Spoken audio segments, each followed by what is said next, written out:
Hello and welcome to How Would You Rate Your Pain? We will be exploring life, loss, love, and the power of resilience. I am Dr. Tiffany Bartell.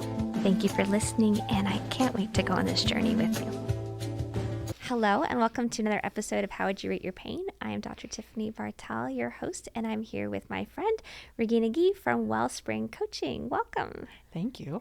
So tell us a little bit about Wellspring Coaching, what it is, and what you do here in Chattanooga.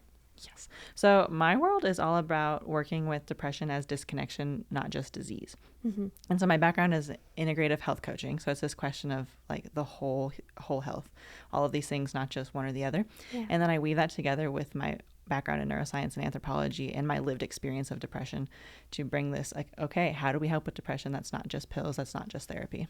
Yeah. So it's, it's a whole constructed program. And I had the pleasure of having, your consulting session, I think it was, and going through kind of your quizzes. And it seems like there's a lot of emphasis on like connection and, whether that's like with yourself and with others, but kind of just like multi-level, examination of it. Yeah. So the idea of depression as disconnection, well, if that's what we're working with, then reconnection is the antidepressant. Reconnection is the work.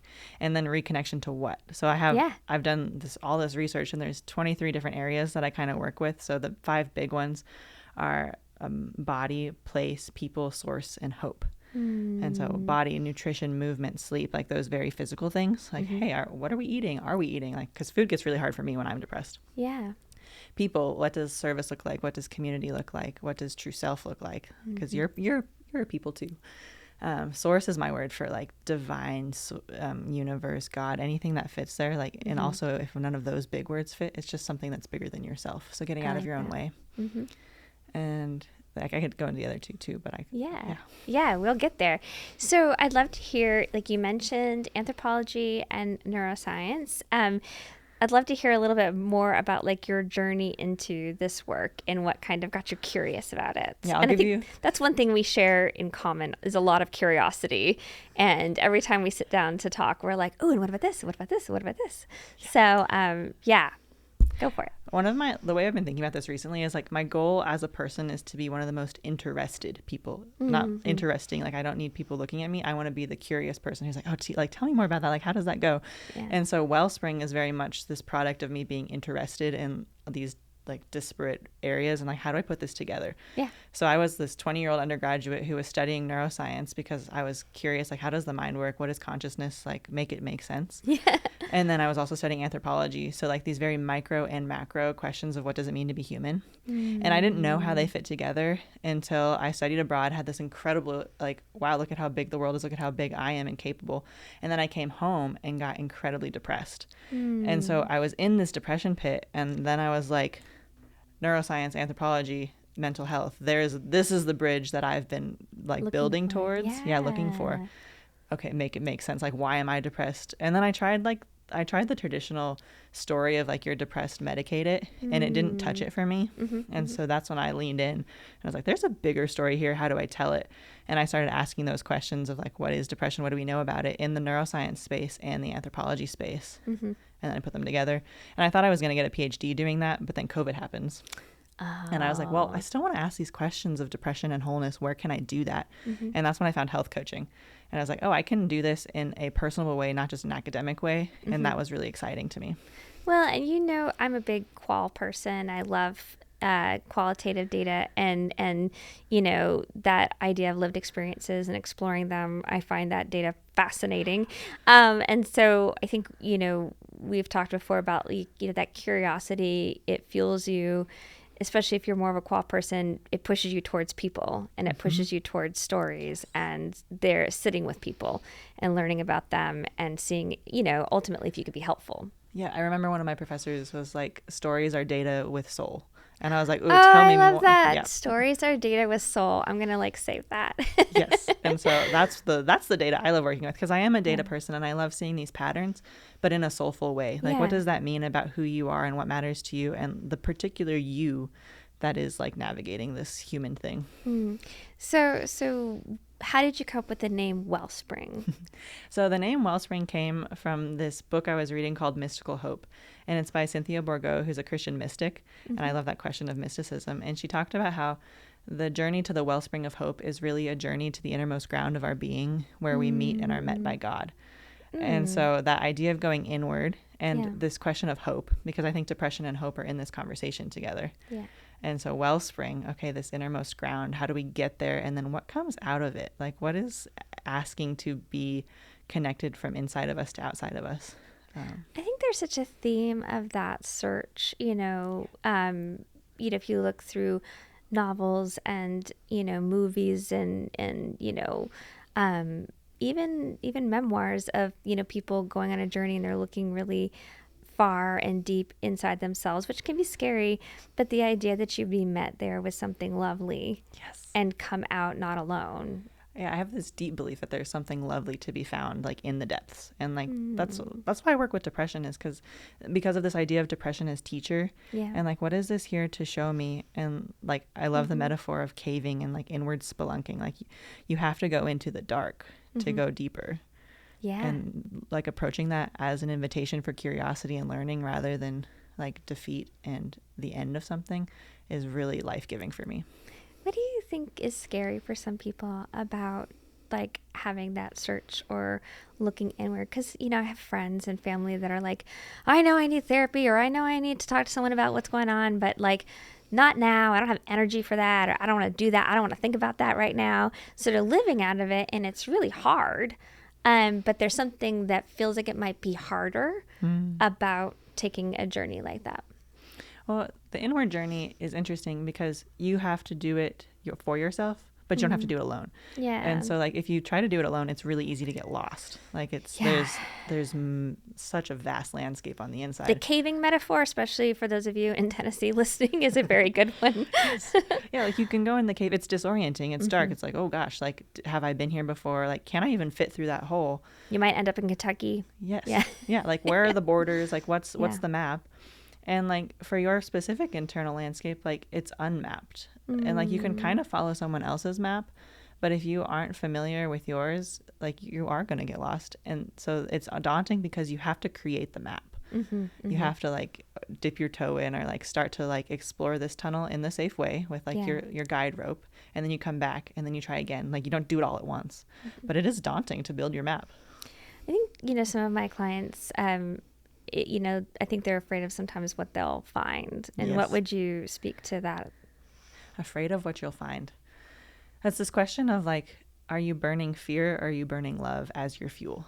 And so if you're afraid of what you'll find, like, maybe that's a good thing. Yeah. And that like, oh, like, what is this here to tell me? Like, what is this here to show me about myself? And the more we can kind of like be open to like, what is this here to show me? Rather than like, oh my God, like, what if I get stuck? Because like, it's not about never doing hard things. Sure. Like, I just had a baby, and it taught me so much about like magical and hard are woven together.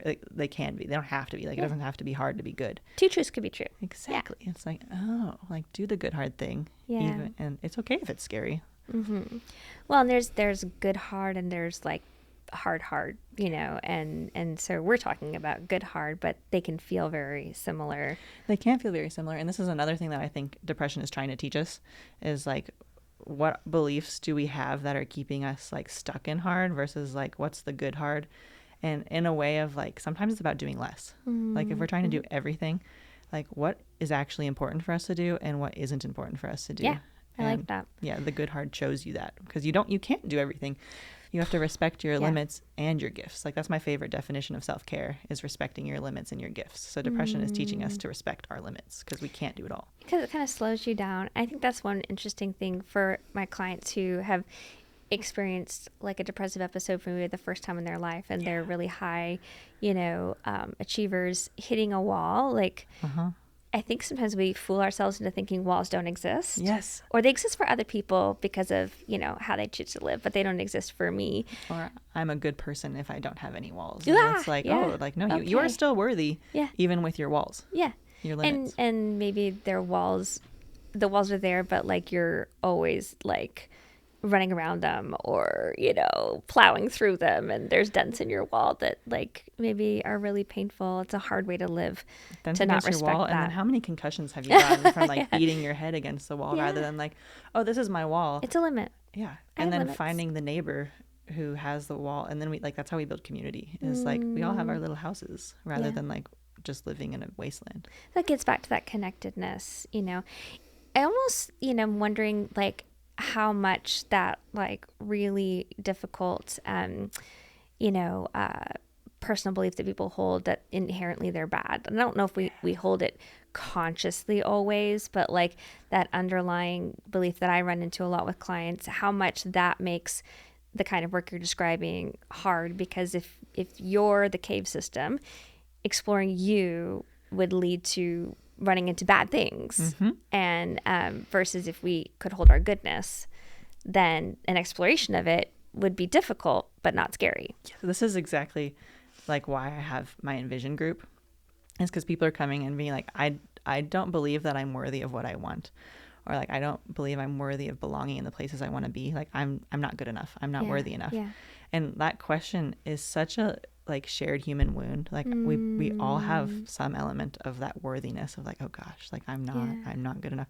And it's really easy to like perseverate, like pick at it and like try to fix it and like what's wrong with me, what's wrong with me, what's wrong with me. But also like what happens when we give a devoted effort to the what's right with me, like what's good, like what is good, where are my gifts and how do I give them, and bringing that into the question of the future. So it's like if something's always wrong with me and the future is always daunting and scary, like that's where the collapse comes from. Yeah, that's really hard. But if it's like, if I can imagine a future that's like I want to live, and that worthiness question is like, maybe I make mistakes, but it's not catastrophic. That's where I love to lean in.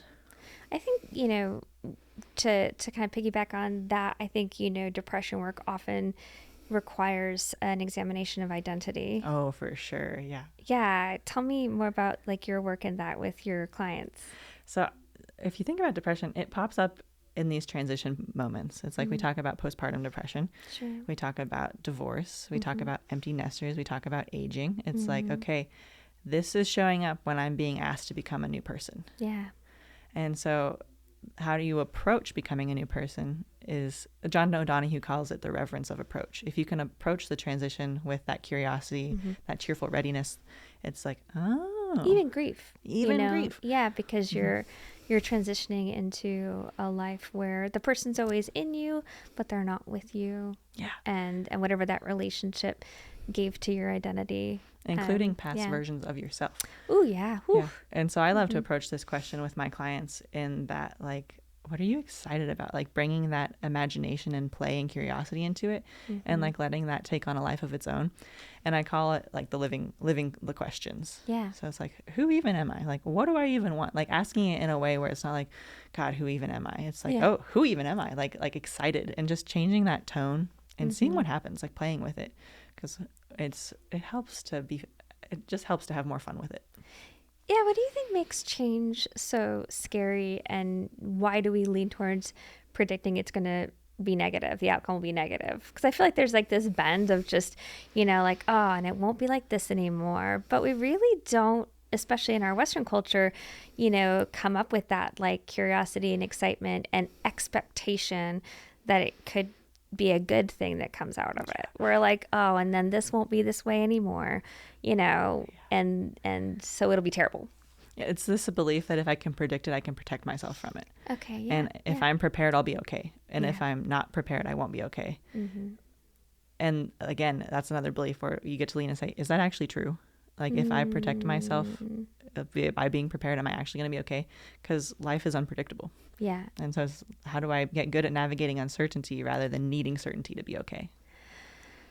Yeah. And then I guess that goes back to trusting in self and in our own goodness, and having like a positive sense of self. Yes. Yeah. One of my favorite things I do in Envision is my self-trust inventory. So it's Brene Brown's anatomy of trust, the braving framework, and we Yeah. go through each, its boundaries, reliability, accountability, vault, integrity, non-judgment, and generosity. Ooh. And it's like, okay, where am I skilled in this and where am I not skilled in It's this? that underdeveloped, overdeveloped. Yep. Yeah.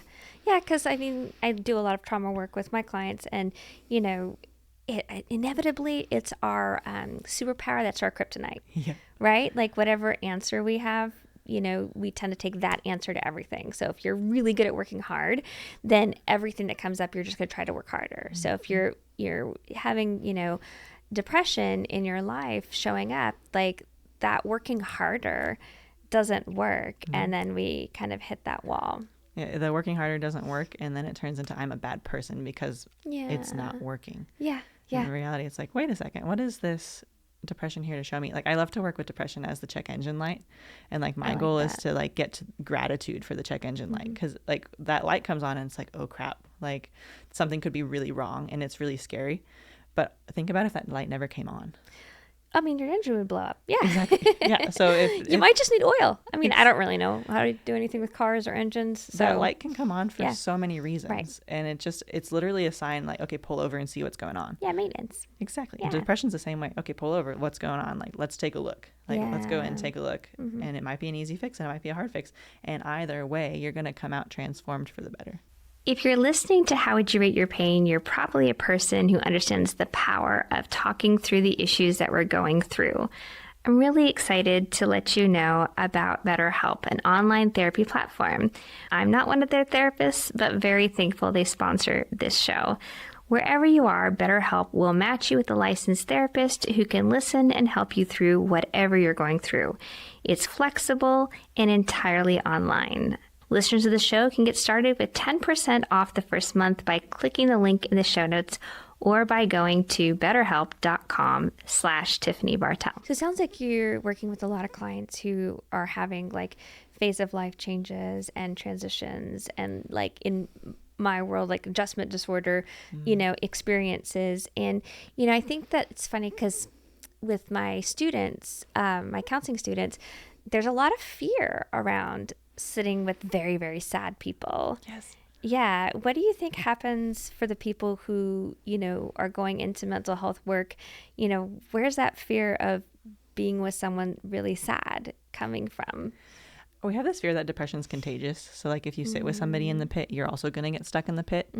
And the truth of the matter is, like, if you think of like someone literally being stuck in a hole, if you don't have the ladder to throw down, like it's very easy to get sucked back in. So that question of skill building of like, how do I help somebody who's in that dark place without joining them? Yeah. Like I don't have to get in the pit with you to help you.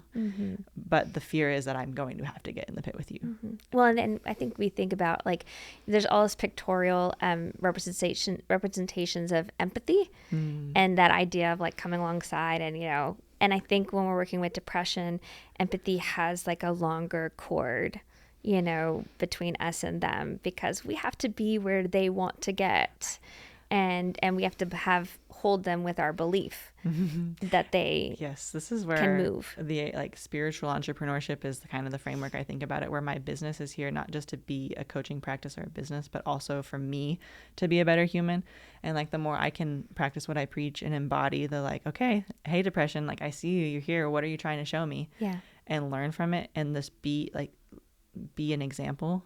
That's the work for me. And then it ripples for my people. Yeah, because it's your perspective. And I think people can feel what we feel about them. Oh, for sure. You know, when we sit with them, if we don't hold hope for them, I think they can feel that. And I was in class with the students, I think it was last week or something, and they were like, Dr. Bartell, like, how are you still happy? Like, you know, you do trauma for a living and depression and anxiety and all these things. How are you happy? And I was like, well, I get to see everyone get better. I have the best job in the world. You get to witness this humanness. Oh, and I know things work. And I know where they are, and I have so much compassion and sadness, you know, for the pain they experience and have experienced. But like, I know the end of the story, or not the end of the story, the end of this chapter, and like best job in the world. Krista Tiffett talks about this as like practicing muscular hope, where it's not just this like, oh, airy fairy, like things will work out. It's like, I am literally strengthening my ability to see the good and Yeah. choose the good and show up for the good, even in the midst of all of it. Well, and I commit, and you do too, to be skillful and intentional in our practice, so that like we're not just, again, it's not kind of ethereal. It's, you know, I'm gonna pump these weights with you, and we're gonna do it, and it's science, and you know, I love that. So how do you hold hope when some of your clients might be struggling, you know, to kind of see, you know, that something lovely might be in store for them?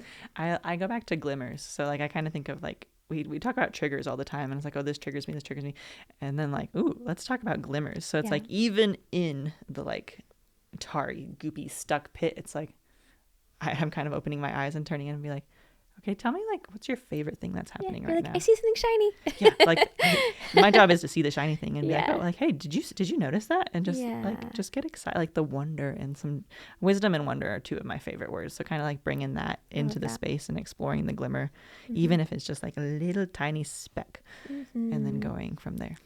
I think that's beautiful. So let's talk practically. Like, Yeah. what's the format of your system, and what are the amazing things that you're doing in the community? Thank you. So I am leaning into specializing in groups. So like we talk a lot about healing like in isolation, and then I was like, well, that's cool and all. But now I'm being drawn into like the world of group coaching. Love it. Which Because your modality is based on connection. exactly. Yeah. So it's like, let's put our bodies where our mouths are and actually practice like showing up in community. Yeah. And that mostly looks like my envision group. And so envision is this question of like, can you imagine a future you want to live? Because depression like disconnects you from that secure future. Like you feel like you're looking through a wall, you're wrapped in gauze, and it's really hard to get there. And so showing up in an envision group, it's an 11-week program where we're asking the big questions in order to be able to imagine the future you want to live. I love it. Yeah. So how often do they meet? And then I'd love for you to talk to you about like the quiz and the consultation that you did with me. You know, just more about that to put some like structure so people can really picture what you're doing. Yep. So the Envision group is 11 weeks. We meet for an hour and a half every week. And it's it. like we go through the program together, and you like there's creativity involved. Like you leave with your future creative project like created and something you can access again and again and again. And then I also have my connection map. So it's like those 23 areas. And we start with like, hey, where do you feel connected? Where do you feel disconnected? And then like, where are you at in the pit? So I call it my pit check. And it's a visual of the pit. And I have like pits. And that's the pit of depression. Yep, the depression pit. Because the pit's my favorite metaphor. I love it. Yeah, I mean, it works. So we have I have postcards of the pit, I have posters of the pit, and then what we've done recently is gotten a 9-foot by 12-foot canvas and had a community art project of the pit. So the third Thursday of every month, we roll out this big old canvas, get our paint markers out, and do the pit check where you walk it, you dance in it, you mark where you're at, and then you can sit with it if you want, or you can get physically leave the pit because you're using your body. And so it's very experiential. Very experiential. Yeah. So the pit check happens in person on the third Thursdays every month in my free Definitely Not Therapy group. Yes. And then that pit is also going to be in the Art That Gets Us Through gallery in October. Okay, so next month, which will be after this one launches, there's the art show. Yep, at Clear Story Art, the art that gets us through. It's the conversation between creativity and mental health. I love this. Yeah, so that is like I care about like approaching this conversation of depression in fun ways, and like art is fun. Art is I find art a little stressful personally because I'm not and every time I say this to someone who's an artist, they're like, everyone's an artist. That is not my favorite medium of expression. Yeah. I think I'm a better writer probably, and maybe cookie baker. Maybe cookies are my art. That is art. Yeah. Like it's all about how you define it. But yeah, so then like the pit check into the reconnection map. So it's like, okay, if you're in the pit, where this are you is at? where we are. Yep. Where do you want to be? Yeah, I love and that. then to get from A to B, what do you need to reconnect with? And that's when that reconnection map that we did is like the body, place, people, source, and hope. Where you disconnected, where you reconnected, and the action step of, okay, how can I actually reconnect with nature? It's like, what are you going to do today, tomorrow? It's like, I'm going to water my houseplants, and I'm going to like step 1 foot out of my door and just see the sun. That's it could be that tiny, or it could be like, I have one client who's starting to plan her she wants to walk the Camino in Spain. Oh wow. Do a pilgrimage. So yeah, it's like choose your own adventure, and we're going to build it. Yeah, and then I mean, you have something tangible that you're working towards, which again is that like unwinding that downward spiral that happens so much when we're feeling really down. So, what do you hope for the future for your program? Like, what's your ultimate dream for Wellspring coaching? I mean, it depends. Like, are you asking me like 5 years, 10 years, 20 years? Sure. I'm dreaming of having this ecosystem of like my envision groups where we're dreaming about the future, because like so much oftentimes we really jump into goal setting before we're like, well, but like, why is this a worthy goal? So the envision is the dreaming space, and I want to I want to be doing those all the time because they light me up. But then I also want to have like enact groups where it's okay, like I know the dream, how do I do it? And then encourage groups where it's like, okay, I'm doing the thing, I just need the accountability in the community. So like those are 3 groups I'm dreaming about. I'm also dreaming about postpartum depression groups. Yes, we could talk for days about perinatal mental health. Yeah, exactly, because it's like, oh wow, you are literally like, you are permanently a new person now. And like how we hold that this reconnection, this work of reconnection is so relevant in that space. And that, like, there's books in me. Like that will happen someday. After baby's not 10 weeks old anymore. Exactly. Yeah. Baby's 10 weeks. Like my work right now is also with baby, and like talk about like learning how to be present. It's like, okay, the more I'm here, like it's good. And then weaving in the like, okay, how do I be here and do that next step without.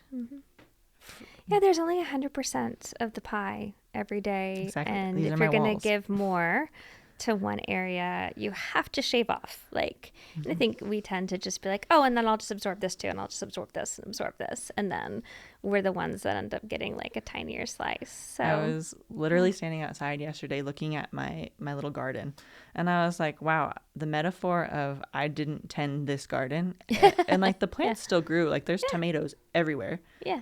But it's not what I wanted it to be because I had a baby. You chose something different. Yeah, and I'm tending this life instead of this life, and that's okay. And like, so a lesson in doing less, and it's what kept me out of the postpartum pit. Like leading up to having this baby, I was like, oh gosh, like you were really intentional about like your support system, how you were going to have everything go. And, I think first, not everybody has access to, as much of a support system as other people might, but this expectation that we have of just like have the baby in the field and then keep working, we really kind of carry that in our expectations of ourselves and others. Maternity leave is what, usually like 12 weeks or something like that. It's short. Yeah. And so then in that amount of time, you're supposed to figure out all the sleeping, all the diapering, all the feeding. We talk a lot about baby everything. and like getting things for baby. Yeah. But for me, like I kept asking my midwife, like, hey, what does the baby need? What does the baby need? She's like, diapers and boobs. Like that's what she needs. Yeah. And I was like, okay, so if the baby just needs that, like what do I need to be able to show up for the baby? Right. And so much more than diapers and boobs. Exactly. Yeah. So I was really intentional with investing in like nourishment and nutrition. I was like, okay, I need food that's good for me, that's easy to like eat. I need the body work. So like, okay, like coming back to my body and like knowing how it's changed and it's different, and like physical healing. So like there we have body, like nourishment and movement stuff there. And then like the support of the community. It's like, okay, who's here to help me recover, like leaning into the recovery. And I got to see my dream for like a depression care collective enacted with my recovery from field birth. test. Yes, exactly. And I was like, it kept me out of the pit. Like there were moments that got like kind of trenchy, and I was like, okay. But it wasn't permanent. It wasn't lasting. And that was because of my intentional preparation. So like, it's not this fear of the future that had me preparing. Sure. It was like, okay, I know this is going to be hard, and how do I gear up? Yeah, I think that idea of like a recovery model, like effort recovery model, theoretically, it just could be applied in so many areas of our life. Like if you knew, well, we always know ahead of time you're getting married, when you're going to get married, or you're going to move in with somebody, or, whatever. That's, it's coming. And yet we do everything except for like take care of ourselves and prep ourselves for the transition. Yeah. We get towels for the new house. We get, all the wedding planner and everything. But, the planning for us, and in my work, I do quite a bit of life transitions with people where it's like, engagement, then get married. And it's really fun because a bunch of them are having babies now. and then on and on, and so, but I think that it's hard to remember the person. We take care of all the things, and yes and no are two sides of the same coin, right? So if you're saying yes to something, you're saying no to something else. And so, if you're saying yes to baby, what are going to be your no's, which you want those no's. You want them because your yes is so big and so great. But like a new job, when I was doing my PhD, I had kind of a nose to the grindstone because I didn't want to say no to my family. But the entire year after I graduated, I read nothing but fantasy. I was like, I had like a few presentations and a little bit of, work here and there to do. But like, I was like, I am not learning anything this year. Right. And I just read about like fairies and different things. Dragons. There's a lot to learn about dragons. I only know a portion of it, but I know a lot more than I did before. But it was like, I'm going to put my brain at rest and play for an entire year, give it like a little bit of a, renewal or whatever, renew the land. Yes. And that was really fun, but I don't think we really live that way regularly. So how can people contact you? Are you on Instagram or website? Yep. I'm most active on Instagram. So it's at Wellspring_coaching. And then if you want to email me, it's regina.wellspringcoaching@gmail.com. Yeah. So what would you say to somebody who's listening today and thinks, I'd kind of like to try to explore this, but the space between where they are now and reaching out to you feels really big? So I have a bunch of resources that you can kind of dip your toe into. Like my YouTube channel has an explanation of the pit check. So if you go watch the video and be like, like, where am I at in the pit? Yeah. And just kind of starting to gently notice, like, okay, I'm here today. It changes even morning to evening. So just trying to ask the gentle question of the pit check, even though it stinks sometimes. I know it's fine. So you could start the journey before you even leave your house. Mm-hmm. Yeah, I like that. So just a good baby step. Yep, a baby step pit check, or even just asking the question of like, what is this here to teach me? And letting it percolate. Mm-hmm. I love that. Thank you so much for being here. I feel like we, between the two of us, are always kind of sort of writing a book whenever we meet for coffee or anything. Oh, for sure. Yes. Yeah, it's coming, I'm sure. But thank you so much for being here. Thank you to everyone who has been watching or listening. Be gentle with yourselves, and we'll see you next time. How Would You Rate Your Pain is a pop media production and is recorded at Wavelength Studios in downtown Chattanooga, Tennessee. Our set is designed by Mad Honey Rentals, graphic design provided by Josh Wilhelm at JW Creates, music is by Michael Crosa. This podcast is not intended to be taken as medical advice and should not take the place of regular therapy. If you have questions about your mental health, see a licensed clinical therapist. I'm Dr. Tiffany Bartell. Please follow us on Instagram and Facebook at How Would You Rate Your Pain. Thank you for listening, and I'll see you next week for another episode.